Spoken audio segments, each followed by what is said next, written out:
এই নতুন বছরটা আমরা যেন বেশি বেশি আল্লাহর শুকরিয়া দিয়ে নতুন বছরটাকে সমৃদ্ধ করতে পারি, বেশি বেশি যেন আল্লাহর ইবাদত করতে পারি। নতুন বছরে আমরা শপথ নেই, আমরা যেন অন্তরে হিংসা লালন না করি, বিদ্বেষ লালন না করি, আমরা নিজেরা যেন কাদা ছোড়াছুরি না করি, আমরা যেন মিলেমিশে একসাথে একাকার হয়ে যাই। আল্লাহ তুমি কবুল করো, আমরা পড়ি আমিন।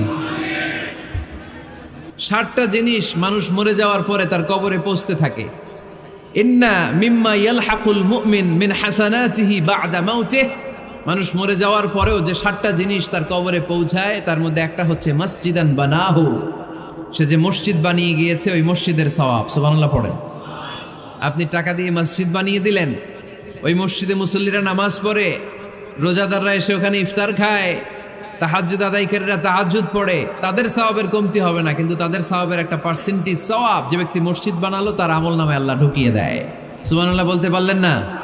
হে নামাজি আমার ঘরে নামাজ পড়ো আজ, দিল মে তোমার চরণ তলে হৃদয় যায় নামাজ। হে নামাজি আমার ঘরে নামাজ পড়ো আজ, দিল মে তোমার চরণ তলে হৃদয় যায় নামাজ। পড়েন আল্লাহু আকবার। কি সুন্দর লিখেছেন কাজী নজরুল ইসলাম। কাজী নজরুল ইসলাম খুব সুন্দর করে বলেছেন, মসজিদেরই পাশে আমায় কবর দিও ভাই, ঠিক কিনা? মসজিদেরই পাশে আমায় কবর দিও ভাই, যেন গোরে হতে মুয়াজ্জিনের আযান শুনতে পাই। আমার গোরের পাশে দিয়ে ভাই নামাজিরা যাবে, পবিত্র সেই পায়ের ধ্বনি এ বান্দা শুনতে পাবে। গোরা যাব হতে গুনাহগার পাইবে রেহাই, মসজিদেরই পাশে আমায় কবর দিও ভাই। কত মানুষ নামাজি ভাই মসজিদাঙ্গিহীনাতে, আল্লাহর নামের জিকির করে লুকিয়ে গভীর রাতে। আমি তাদের সাথে ওই আল্লাহর নাম জপতে চাই, আল্লাহর নাম জপতে চাই। পড়েন সবাই, মসজিদেরই পাশে আমায় কবর দিও ভাই, যেন গোরে হতেও মুয়াজ্জিনের আযান শুনতে পাই। চিল্লায় পড়তে হবে আমিন। কি দরদ ছিল আমাদের জাতীয় কবি কাজী নজরুল ইসলামের, মসজিদের পাশে আল্লাহ তুমি আমার কবর দিও। আল্লাহ এই দোয়াটা কবুল করে নিয়েছে, ঠিক কিনা? ওনার কবরের পাশে মসজিদ আছে না নাই? আছে। এজন্য মসজিদের সাথে সম্পর্ক জুড়ে দেওয়া এটা ইমানদারের আলামত, আর মসজিদকে ঘৃণা করা এটা মুনাফিকের আলামত। এজন্য আমরা যেন আমাদের হৃদয়টাকে মসজিদের সাথে জুড়ে দেই, মসজিদের সাথে যেন সুসম্পর্ক থাকে। মসজিদ সবার, মসজিদ নিয়ে দলাদলি নাই। দলাদলি আছে অনেক জায়গায়, হানাফি মসজিদ, আহলে হাদিস মসজিদ, এরকম আমরা দেখি বা শুনি, এটা ঠিক না। হানাফি মসজিদ বলে কোনো কথা নাই, আহলে হাদিস মসজিদ বলে কোনো কথা নাই। মসজিদ সবার। ছোট্টখাট্ট বিষয় নিয়ে মসজিদে মারামারি, একজন হাত তোলে আরেকজন তোলে না, কিলাকিলি আছে না নাই? একজন বলে জোরে আমিন, আরেকজন আস্তে আমিন, মারামারি আছে না নাই? এগুলো কি মারামারি করার কোনো বিষয়? কথা বলেন। সালাতে ফরজ আছে, ওয়াজিব আছে, সুন্নাহ আছে। খেয়াল করে বুঝবেন, ফরজ যদি নষ্ট হয় সালাত ভঙ্গ হয়, you have to repeat your সালাহ। ওয়াজিব নষ্ট হলে সালাত ভঙ্গ হয় না, নতুন করে পড়া লাগে না, সেজদায় সাহু দিলেই সালাত আদায় হয়ে যায়। আর সুন্নাহ নষ্ট হলে নামাজ নষ্টও হয় না, নতুন করে পড়াও লাগে না, সৌ সেজদাও লাগে না, নামাজ আদায় হয়ে যায় সুন্নাহ নষ্ট হলে। এই যে হাত তোলা না তোলা এটা সুন্নাহ, আমিন জোরে বলা না বলা এটা কি সুন্নাহ। যেটা কোনো কারণে কেউ না করলেও তার নামাজ কবুল করে নিবে কে? আর এই সব সুন্নত লই আমগো দেশে গিলাগিলি। মৌলভীবাজারে মাশাআল্লাহ এগুলা নাই, এখানেও আছে। এগুলার অবসান ঘটুক, আমরা চাই কি চাই না? আর কত এই ছোটখাটো বিষয় নিয়ে আমরা এই বিভেদের প্রাচীর আর দেয়ালকে উঁচু করব আমাদের মাঝখানে? কবে আমরা ঐক্যের সিন্ডিকেট করব? কবে? আর কবে সাদা মনের মানুষ হব? কবে? আর কত? অনেক হয়েছে, আর না, এবার থামেন। বিভেদের প্রাচীরকে ভেঙে চুড়িয়ে দেন। ঐক্যের এমন সিন্ডিকেট গড়তে হবে যাতে কোনো অপশক্তি এই ঐক্যকে ভাঙতে না পারে, বানচাল করতে না পারে। চিল্লায় বলেন ঠিক কিনা?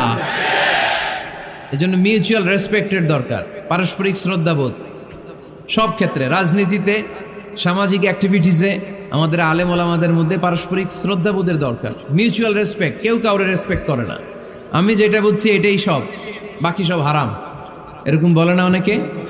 এরকম যেন না করি। তাহলে মসজিদ সবার, মসজিদ আল্লাহর হাবিব সাল্লাল্লাহু আলাইহি ওয়াসাল্লাম খ্রিস্টানদেরকে মসজিদে ঢুকতে দিয়েছেন, আর আমরা মুসলমান ভাইয়ের জন্য মসজিদে তালা ঝুলাই দেই, আছে না নাই? আল্লাহর হাবিব সাল্লাল্লাহু আলাইহি ওয়াসাল্লাম কোথাও গেলেই প্রথমে মসজিদ বানাতেন। কি বানাতেন?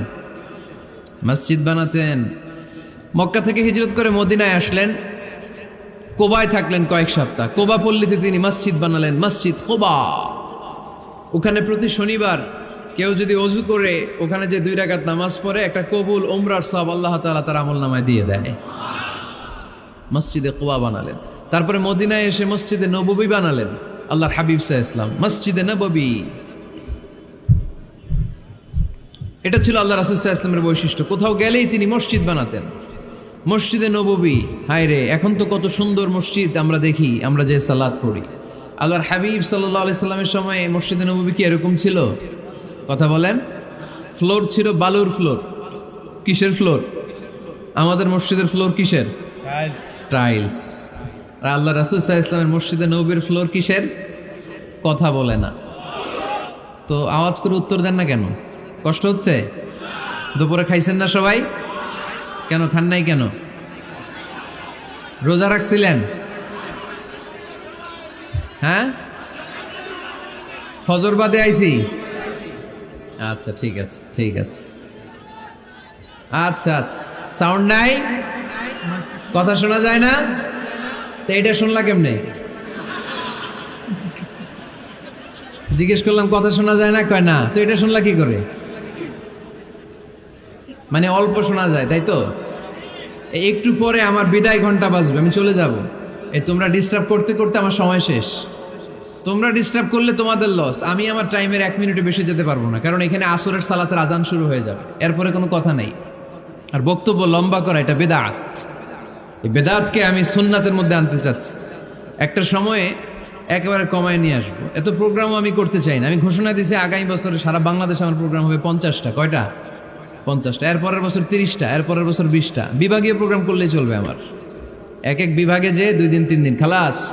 এত দরকার নেই, এত লম্বা চূড়ার বক্তব্যের দরকার নেই। আধা ঘন্টা চুপ করে শুনেন, কয়েকটা মেসেজ ড্রপ করি, take it with you to your home, then practice and apply in the society. নিয়ে যান, আমল করেন, সমাজে কাজে লাগান। সমাজটা আলোকিত করে দিবে কে? খুতাবুকুম তাবিলা সালাওয়াতুকুম কাসীরা। আল্লাহর হাবিব সাল্লাল্লাহু আলাইহি ওয়াসাল্লাম বললেন, কিয়ামতের একটা আলামত, কিয়ামতের আগে তোমাদের বক্তব্য হয়ে যাবে লম্বা, সালাত হয়ে যাবে খাটো। সালাতের পরে তাসবিহ পড়তে চায় না লোকজন, ব্যস্ত, মহাব্যস্ত, সুপার বিজি। কোত্থেকে আসলে এই ব্যস্ততা? আপনি রবের সাথে মুনাজাত, না যাই ইউনাজি মুনাজাত, আপনার রবের সাথে একাকী নীরবে কথা বলতে মনে চায় না আপনার? তা তো তাড়াহুড়ো কিসের? ধীর স্থির হন, একটু স্থির হন, একটু মনোদৈহিক প্রশান্তি অর্জনের চেষ্টা করেন। সব সময় ব্যস্ত, ধাক্কাধাক্কি, উচ্ছৃঙ্খলা, এগুলো আমাদেরকে শেষ করে দিয়েছে। এজন্য লম্বা চোরা বক্তব্য ঠিক না। বক্তব্য শুনতে আমাদের ভালো লাগে, আমল করতে ভালো লাগে না। বক্তব্যটা শেষেই সিগারেট ধরায়, আছে না নাই? মাহফিল শেষেই বিড়ি ধরায়, কয় চমৎকার ওয়াজ করছে হুজুরে।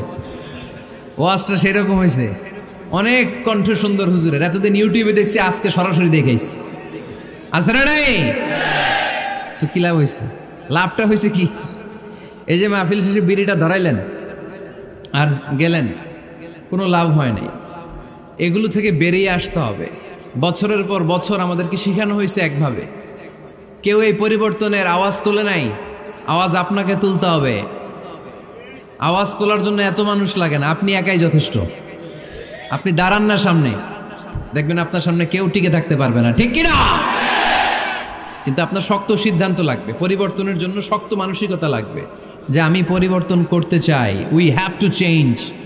যুগ জামানা পাল্টে দিতে চাই না অনেকজন, এক মানুষই আনতে পারে জাতির জাগরণ। এক মানুষই বিপদকালে বাঁচায় কাফেলায়, ক্ষুদ্র ডিঙ্গি বাঁচায় জাহাজ অসীম দরিয়ায়। এজন্য আপনার শক্ত সিদ্ধান্ত পারে আপনার মৌলভীবাজারটাকে দেশের শ্রেষ্ঠ জেলা, শ্রেষ্ঠ থানা হিসেবে আল্লাহর কাছে কবুল করতে, ঠিক কিনা? এজন্য লম্বা চূড়া আলোচনা ঠিক না, ছোটখাটো অল্প কয়েকটা মেসেজ নিয়ে যেতে পারলেই that's enough. One of the minor sign before the day of judgment, your Islamic lectures will be very longer and your salah 5 times a day will be shorter. কিয়ামতের আগে বক্তব্য লম্বা, নামাজ খাটো, তাসবিহ পড়ে না, ব্যস্ত, মহাব্যস্ত। এই মহাব্যস্ততা ছাড়েন, কোরআন সুন্নাহর দিকে ফিরে আসেন। বরকত দিবে কে? বিশ্বনবীর মসজিদে নববীর ফ্লোর বালুর ফ্লোর ছিল, আমাদের ফ্লোর টাইলস। আল্লাহর হাবিব সাল্লাল্লাহু আলাইহি ওয়াসাল্লামের মসজিদে বালি নিচে, এই বালিতে নামাজ পড়তেন। বৃষ্টি হলে কাদামাটি হয়ে যেত, কাদামাটিতেই সেজদা করতেন। সেজদা করলে কাদার মাটি আল্লাহর হাবিব সাল্লাল্লাহু আলাইহি ওয়াসাল্লামের নাকে আর কপালে লেগে যেত। তিনি সালাম ফিরিয়ে সাহাবাদের দিকে মুখ ফিরিয়ে বসলে দেখতেন প্রতিটা সাহাবীর নাকে আর কপালে কাদার মাটি মিশে আছে। তার মানে প্রিয় নবী সাল্লাল্লাহু আলাইহি ওয়াসাল্লামের মসজিদে নববী ছিল কাঁচা, কিন্তু মুসল্লি ছিল পাকা। আমাদের মসজিদগুলা হয়েছে পাকা, কিন্তু মুসল্লি কাঁচা, ঠিক কিনা? ফজরের সালাতে মানুষ নাই। ইমাম সাহেব আছেন কে কে এলাকায়? দেখি ইমাম, মসজিদের ইমাম, মাশাআল্লাহ। আপনাদের এইখানে ওই মসজিদে ফজরের নামাজে কয় কাতার হয়? 5 জন 6 জন? কেনে এত কম? কেনে? হ্যাঁ, আসে না, আসতে চায় না লোকজন। তো এই যে 5-6 জন ফজরের সালাতে, কল্পনা করতে পারেন ফজরের সালাতে এত কম লোক। ফজরের জামাতে লোক যায় না, এটা একটা মহামারী। যেদিন ফজরের জামাতের দৃশ্য আর জুমার নামাজের দৃশ্য একরকম হয়ে যাবে, ওই দিনই বাংলাদেশে ইসলাম কায়েম হয়ে যাবে। এখন স্লোগান তুলে বিপ্লব বিপ্লব, ইসলামী বিপ্লব। আর ফজরের সময় আমি কম্বলের ভিতরে, আছে না নাই? কোনো বিপ্লব হবে না। ফজরের নামাজ জামাতে পড়ুন, সকালটারে বরকতময় করে দিবে কে? আল্লাহর হাবিব সাল্লাল্লাহু আলাইহি ওয়াসাল্লামের মসজিদ ছিল সবার জন্য উন্মুক্ত, এখানে সবাই আসতে পারত। এজন্য মসজিদ হবে সবার। আমরা মসজিদের আবাদকারী হতে চাই। এজন্য রাব্বুল আলামিন বলেন, ইন্নামা ইয়া'মুরু মাসাজিদাল্লাহি মান আমানা বিল্লাহি ওয়াল ইয়াউমিল আখির ওয়া আকামাস সালাতা ওয়া আতাজ যাকাতা ওয়া লাম ইয়াখশা ইল্লাল্লাহ ফাআসা উলাইকা আন ইয়াকুনু মিনাল মুহতাদিন। সুবহানাল্লাহ পড়েন। রব্বুল আলামিন বললেন, মসজিদের আবাদকারী হবে তারা যারা আল্লাহর প্রতি ঈমান আনে, আখিরাতের প্রতি ঈমান আনে, যারা সালাত কায়েম করে, যারা যাকাত আদায় করে, যারা দুনিয়ার কাউকে ভয় পায় না, ভয় পায় একজনকে। চিল্লায় বলেন তিনি কে? যাদের হৃদয়ে আছে আল্লাহর ভয়, তারা কবু পথ ভুলে যায় না। আল্লাহর প্রেম ছাড়া এই দুনিয়া কারো কাছে কোনো কিছু চায় না, ঠিক কিনা? তাহলে যারা মসজিদের আবাদকারী, এরা ভয় পায় একজনকে। চিল্লায় বলেন তিনি কে? মসজিদের আবাদকারীদের প্রথম গুণ, তারা আল্লাহয় বিশ্বাস করে, তারা আখিরাতে বিশ্বাস করে, তারা সালাত কায়েম করে, তারা যাকাত আদায় করে, তারা আল্লাহ ছাড়া পৃথিবীর কাউরে ভয় পায় না। আল্লাহ বলেন, ফাআসা উলাইকা আন ইয়াকুনু মিনাল মুহতাদিন। আশা করা যায় তারাই হলো হেদায়েতের রাস্তার উপরে আছে, ঠিক কি না? তারাই মসজিদের আবাদকারী, যারা মসজিদে যায়, সালাত আদায় করে।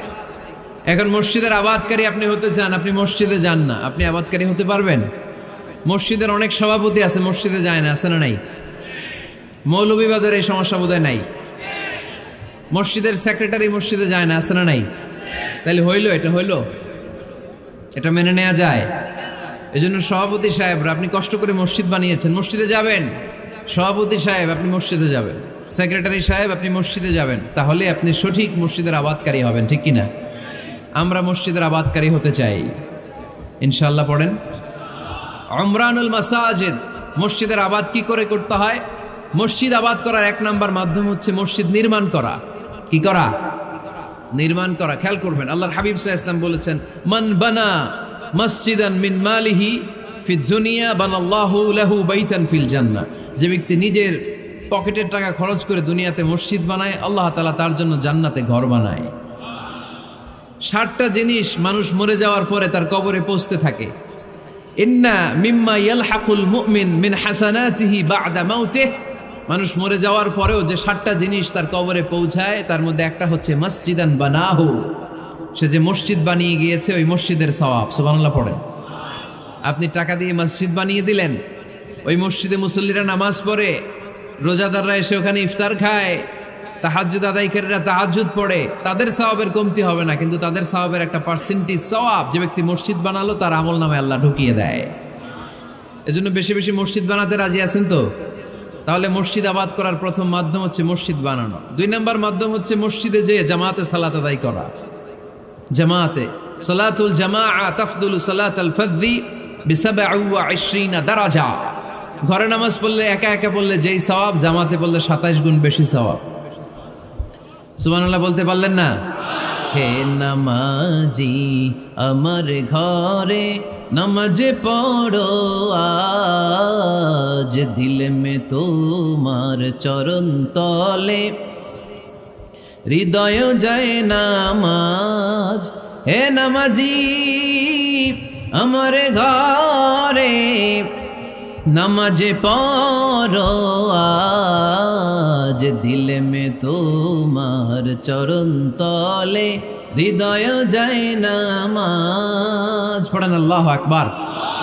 কি সুন্দর লিখেছেন কাজী নজরুল ইসলাম। মসজিদ কেমন যেন মসজিদ তার নিজের ভাষায় আল্লাহর কাছে কেঁদে কেঁদে ফরিয়াদ জানায়, আল্লাহ নামাজিরা আমার ঘরে আসে না, কি সুন্দর টাইলস, কি সুন্দর মুসল্লা, কি সুন্দর এয়ার কন্ডিশন, সব আছে কিন্তু মুসল্লি নাই, ঠিক কিনা? মসজিদগুলো আল্লাহর কাছে ফরিয়াদ জানায়। এজন্য আমরা যেন মসজিদমুখী হই। কি মুখী? আওয়াজ করে বলতে হবে, কি মুখী?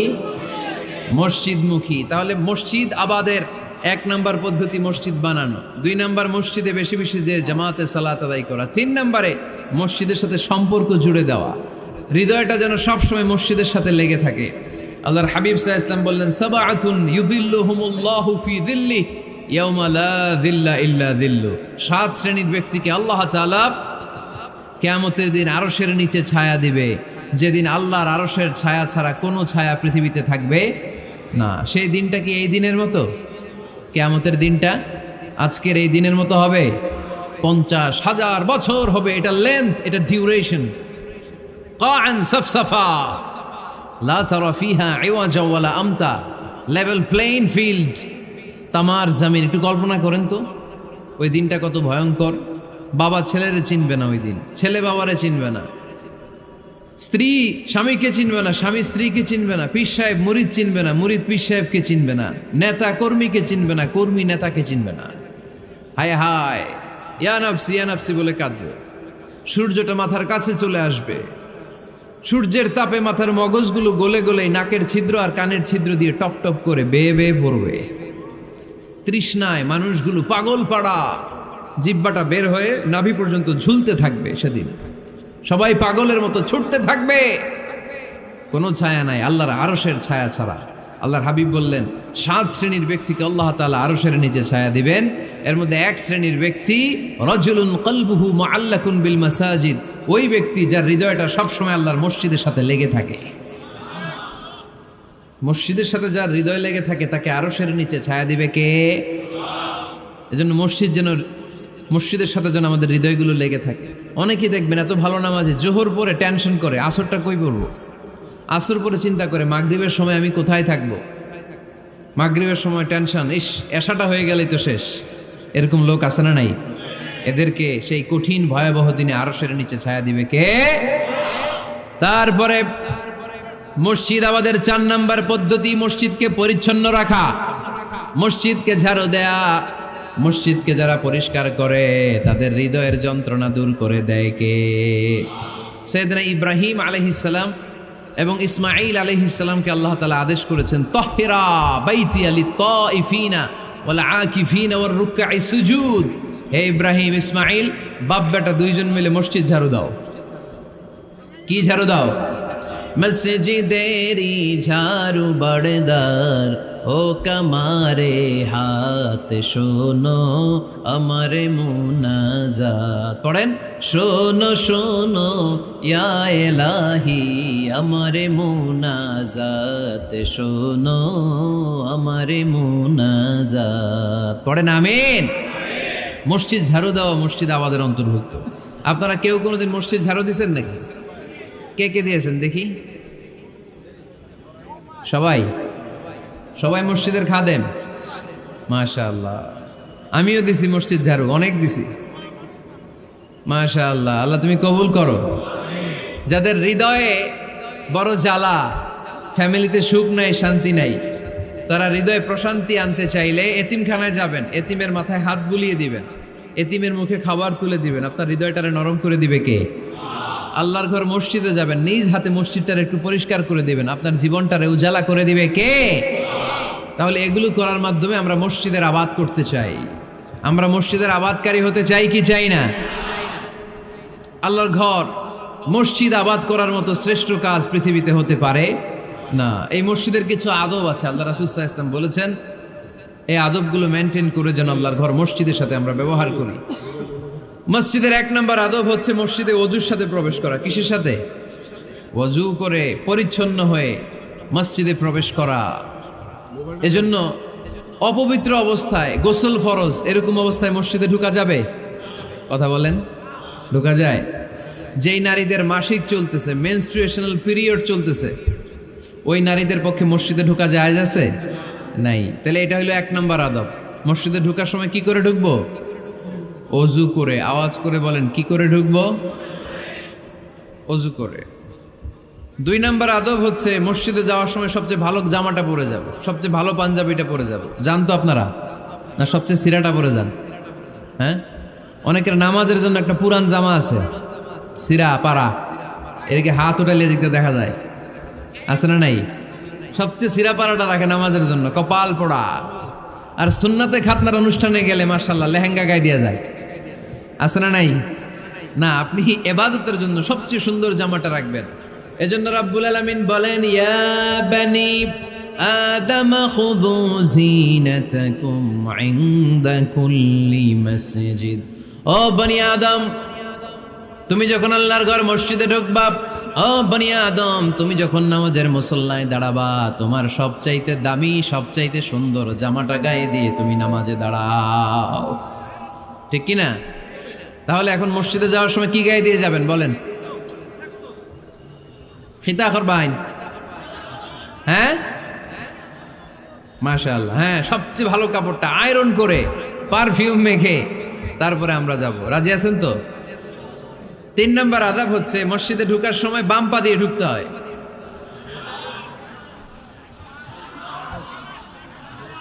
কোন পা? আরো জোরে। এদেরকে গুতা মারা লাগে, নাইলে আওয়াজ বাড়ে না। এরকম ভলিউম টাইট করতে হয়, ভলিউম হাই করলে আর পরে বাড়ে, এমনি বলতে চায় না। আর ঘটনা কি? হ্যাঁ, খায় নাই। বদরের যুদ্ধ হয়েছিল রমাদানে, কোনো সাহাবী খায় নাই, না খাইয়া একেবারে সাইজ করে দিছে কাফেরদেরকে। আমরা না খেলেও আমাদের হৃদয়ে ইমানি শক্তি আছে না নেই? এই তো বোঝা যাচ্ছে ইমানি শক্তি আছে। এতক্ষণ আছিল কই? তো মসজিদে ঢোকার সময় কোন পা দিয়ে? এগুলো মনে থাকে আমাদের? ভুলা যাই আমরা, খেয়াল থাকে না তো এগুলা। এত কিছু মনের মধ্যে রাখলে এগুলো মনে থাকবে কেমনে? মসজিদে ঢোকার সময় কোন পা? আরো জোরে। বেরোয়ার সময় কোন পা? মনে থাকবে? মসজিদে যখন ঢুকবেন ডান পা দিয়ে ঢুকবেন, আর দোয়া পড়বেন, আউযু বিল্লাহিল আযীম ওয়া বিওয়াজহিল কারীম ওয়া সুলতানিহিল কদীম মিনাশ শাইতানির রাজীম। বিষ্ণু সাল্লাল্লাহু আলাইহি ওয়াসাল্লাম বললেন, যে ব্যক্তি মসজিদে ঢোকার সময় এই দোয়াটা পড়বে, শয়তান আফসোস শুরু করে। সে বলে, হায় হায়, আজকের দিনের জন্য, সারা দিনের জন্য তো তুই আমার ওয়াসওয়াসা থেকে বেঁচে গেলি। আজকের সারা দিনের জন্য তোরে আমি হারালাম, আজকের সারাটা দিন আল্লাহর পক্ষ থেকে প্রোটেকশন নিয়ে তুই বেঁচে গেলি। আজকের জন্য যা, কালকে তোরে আমি ধরবো। এজন্য এই দোয়াটা পড়ার দরকার আছে না? আউযু বিল্লাহিল আযীম ওয়া বিওয়াজহিল কারীম ওয়া সুলতানিহিল কাদীম মিনাশ শাইতানির রাজীম। 4টা বাক্যের দোয়া। মুখস্থ করতে কষ্ট হলে যে ইউটিউবে চলে যাবে আজকেই, ওখান থেকে শুনে আপনারা মুখস্থ করে নেবেন, এই দোয়াটা পড়বেন। তাহলে ওই দিনের জন্য শয়তানের ওয়াসওয়াসা, টেম্পটেশন, প্রভোকেশন থেকে আপনি আল্লাহ তাআলার প্রোটেকশনে চলে গেলেন। সুবহানাল্লাহ পড়েন। তারপর আল্লাহর হাবিব বললেন, ঢোকার আগে আমারে সালাম দাও। পড়বেন, আসসালামু আলাইকা আইয়ুহান নাবিয়্যু ওয়া রাহমাতুল্লাহি ওয়া বারাকাত। এই 2টা জিনিস যখন করে ফেললেন, তখন ডান পা দিয়ে পড়বেন, আল্লাহুম্মা আফতাহ লি আবওয়াবা রাহমাতিক। সুবহানাল্লাহ পড়েন। আল্লাহুম্মা আফতাহ লি, ও আল্লাহ আমার জন্য তুমি খুলে দাও আবওয়াবা রাহমাতিক, তোমার রহমতের দরজা। তার মানে মসজিদে ঢুকলে রহমত পাওয়া যায় কি যায় না?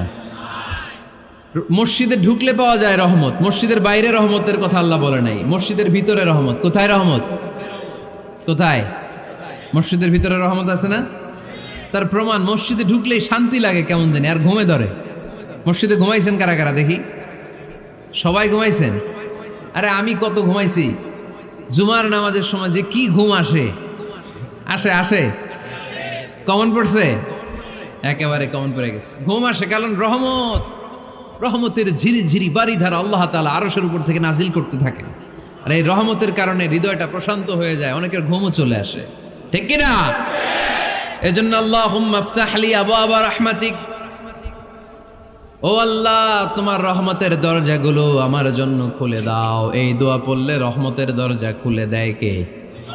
আবার মসজিদ থেকে যখন বের হবেন তখন কোন পা দিয়ে? জোরে বলেন। বাম পা দিয়ে কি পড়বেন? আল্লাহুম্মা ইন্নী আসআলুকা মিন ফাদলিক, ও আল্লাহ তোমার কাছে আমি তোমার পক্ষ থেকে ফদল চাই, মানে রিজিক চাই। রিজিক দেওয়ার মালিক কে? তার মানে খুব সোজা সাপটা কথা হচ্ছে, মসজিদের ভিতরে পাওয়া যায় রহমত, আর বাইরে পাওয়া যায় ফদল বা রিজিক। বাইরে পাওয়া যায় কি?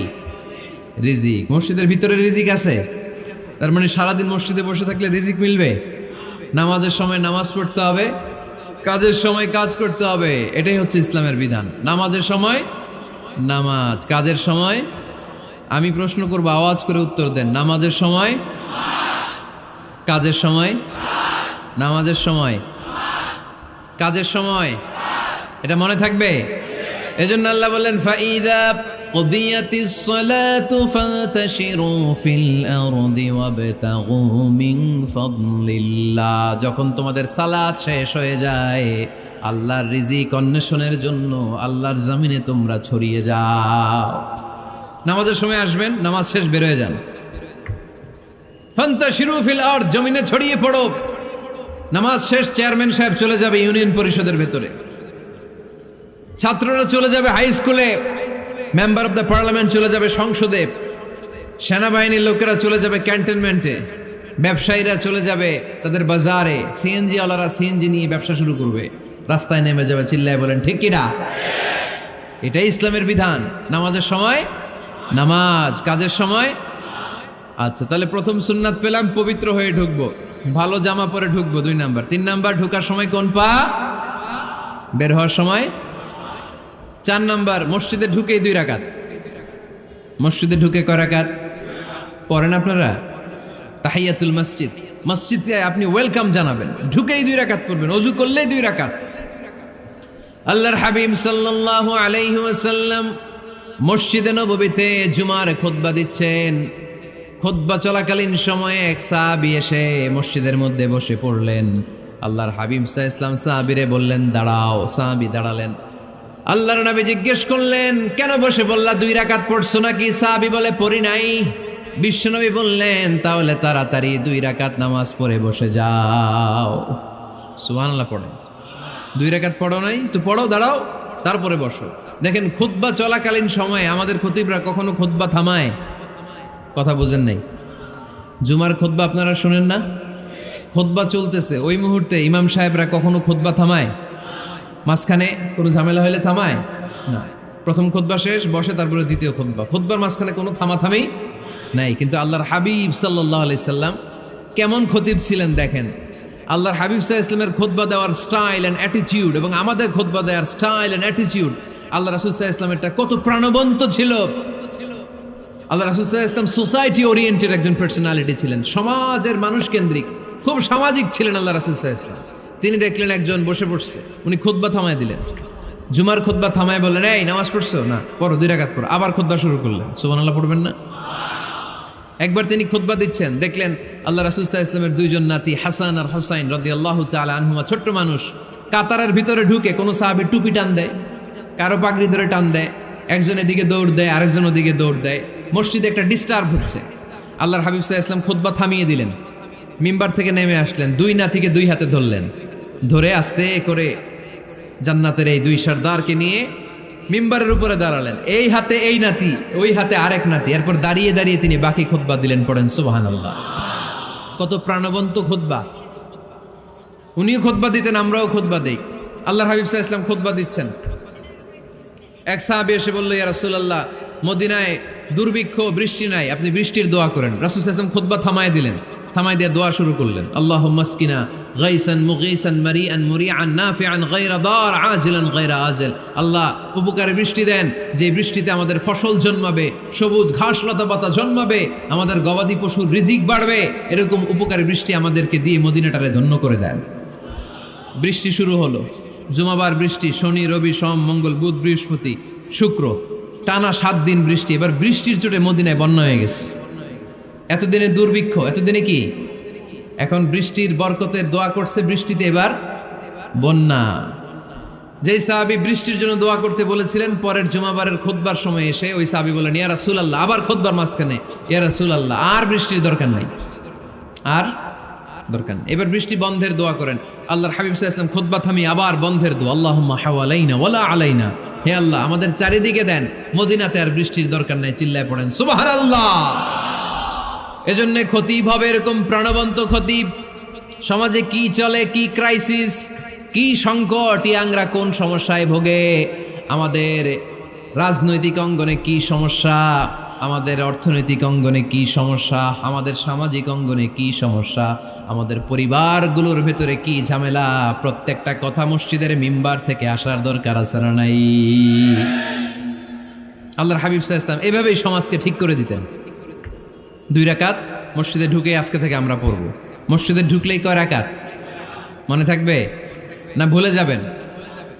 তারপরে আল্লাহর হাবিব সাল্লাল্লাহু আলাইহি ওয়াসাল্লাম বলেছেন, খবরদার কবরের উপর মসজিদ বানিও না। কবরস্থান একদিকে, মসজিদ আর একদিকে, কিন্তু বাংলাদেশে মসজিদের সাথে কবর মিলানো আছে না নাই?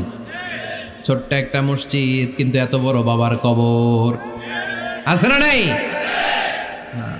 এগুলো করবেন না আপনি। আগে হবে মসজিদ, পরে কবরস্থান। যেমন মসজিদে নববী হয়েছে আগে, তারপরে বিশ্বনবীর কবর এখানে আছে না নাই? মসজিদে নববী প্রতিষ্ঠিত হয়েছে আগে, পরে বাকি কবরস্থান আছে না নাই?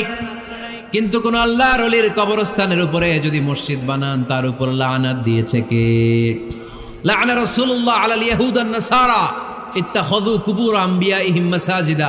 আল্লাহর রাসূলের লানত ইহুদি নাসারাদের উপর, কারণ ইহুদি আর নাসারাদের একটা খাসলাত, একটা বৈশিষ্ট্য ছিল, তারা তাদের নবীদের কবরের উপরে মসজিদ বানায় ফেলতো। এটা করা যাবে?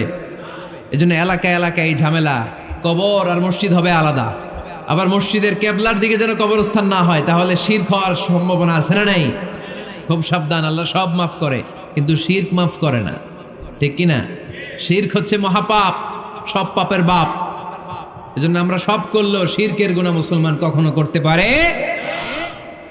এরপর আল্লাহর হাবিব বললেন, মসজিদকে পরিষ্কার পরিচ্ছন্ন রাখো, এটাও মসজিদের আদাব।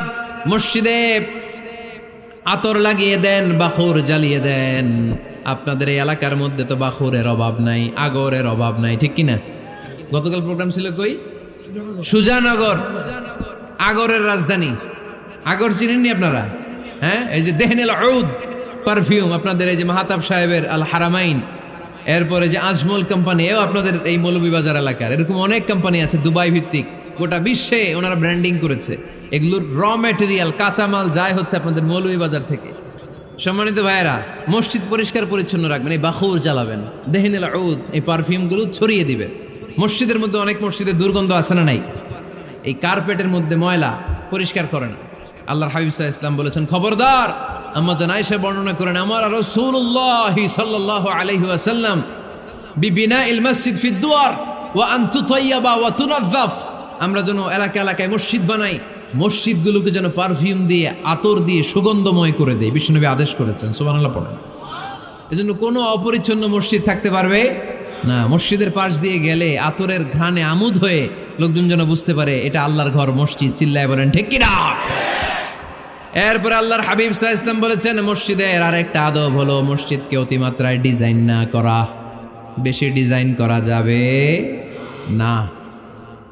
এমন ডিজাইন করা যাবে না যে এটা মসজিদ বোঝাই যায় না। এত লাইটিং ফাইটিং করে, এটা কি মসজিদ না কমিউনিটি সেন্টার বোঝাই যায় না। আছে না নাই? আছে। এরকম যেন আমরা না করি সম্মানিত ভাইয়েরা। বিশেষ করে মসজিদের সামনের দেয়ালে। কোন দেয়ালে? সামনের দেয়ালটা কেবলার দিকে যেই দেয়াল, এই দেয়ালটা হতে হবে ফ্রেশ, যাতে করে মানুষের দৃষ্টি আকর্ষণ না করে। প্রায় মসজিদের দেয়ালের মাঝখানে দেখবেন আপনি ক্যালেন্ডার ঝুলায় রাখে, আছে না নাই? মৌলভীবাজারের কি অবস্থা? খিতা খবর আছে? তো এই যে ক্যালেন্ডার ঝুলায় রাখে, ওইখানে দেখবেন বিভিন্ন মসজিদের ছবি, এতিমখানার ছবি, মানুষের ছবি। তো মানুষ নামাজও পড়ে, আবার ওগুলোও তাকায়, আছে না নাই? প্রথম কাতারে পরে ওইখানে কি লেখা এগুলো পরে, তার ডিস্টার্ব হচ্ছে না? এই মুসল্লির দৃষ্টি যাতে অন্যদিকে না যায়, এটা খেয়াল রাখতে হবে। যদি পারা যায় মসজিদের সামনে কোনো ঘড়ি টড়ি চলবে না। ঘড়ি মসজিদের পেছনের দেয়ালে, সময়সূচি পেছনের দেয়ালে, সব পেছনে। সময় কয়টা বাজে ওটা ইমাম দেখলেই চলবে, ইমাম এভাবে দেখে নিবে, আপনারাও দেখে নিবেন। কিন্তু সামনের দেয়ালটা যত সিম্পল করা যায়। আল্লাহর হাবিব সাল্লাল্লাহু আলাইহি ওয়াসাল্লাম নামাজ পড়া অবস্থায় সামনে এমন কিছু রাখতেন না যেটার দ্বারা আল্লাহর হাবিব সাল্লাল্লাহু আলাইহি ওয়াসাল্লামের সালাতে মনোযোগ অন্যদিকে চলে যায়। আমরা যখন সালাত পড়ি, যদি অন্যদিকে তাকাই, ফেরেশতার মাধ্যমে আল্লাহ একটা ডাক দেয়, বলে আকবিল, এই বান্দা ফিরে আয়, তোর নজর থাকা দরকার সেজদার জায়গায়, ফিরে আয়। আপনি আবার যখন অন্যদিকে তাকান, আল্লাহ বলে ফিরে আয়, সেজদার দিকে তাকা। আপনি আবার যখন ঘড়ির দিকে তাকান, আল্লাহ বলে আকবিল, ফিরে আয়, সেজদার দিকে তাকা। আপনি যখন আবার অন্যদিকে তাকান, তখন আল্লাহ বলে লা হাজাতা লি ইলা সালাতিক, তোর এই নামাজের দরকার আমার নাই। নাউজুবিল্লাহ পড়বেন না? তোর এই নামাজের দরকার আমার নাই। অজু করে কষ্ট করে যাকে খুশি করার জন্য আপনি সালাতে দাঁড়ালেন, উনি যদি বলে এই নামাজের দরকার নেই, তা কার জন্য নামাজ পড়লেন আপনি? কথা কি বুঝতে পেরেছেন? এই জন্য এলাকার গণ্যমান্য ব্যক্তিবর্গ আছে, আমাদের চেয়ারম্যান সাহেব আছে, আরো অন্যান্য বিজনেস ম্যাগনেটরা আছে। আপনারা মসজিদ যখন নির্মাণ করবেন, সামনের দেয়ালটা যত সাদামাটা হতে পারে ততই ভালো। এমনকি জায়নামাজের মধ্যে এখন কাবা ঘরের ছবি আছে না নাই? আছে না? কি মুসলমান আমরা! নিজের কাবারে নিজে লাথি মারি নামাজের আগে, মনের অজান্তে নিজের কাবাকে নিজে লাথি মারছি। এরকম জায়নামাজ ব্যবহার করা নিষেধ। চিল্লায় বলেন ঠিক কি না? সাদা ফ্রেশ জায়নামাজ বাজারজাত করেন, আপনাদের সিদ্ধান্তই ওনাদের ব্যবসা বয়কট হয়ে যাবে। আপনারা যদি এখন থেকে মসজিদের মিনারা আর কাবা ঘরের যে প্রতিকৃতি বা ছবি, এরকম ছবি সম্বলিত জায়নামাজ কিনা বন্ধ করে দেন, এদের মার্কেট থাকবে? কথা বলেন। কালকে থেকে আমরা জায়নামাজ কেনার সময় ফ্রেশ জায়নামাজ কিনবো।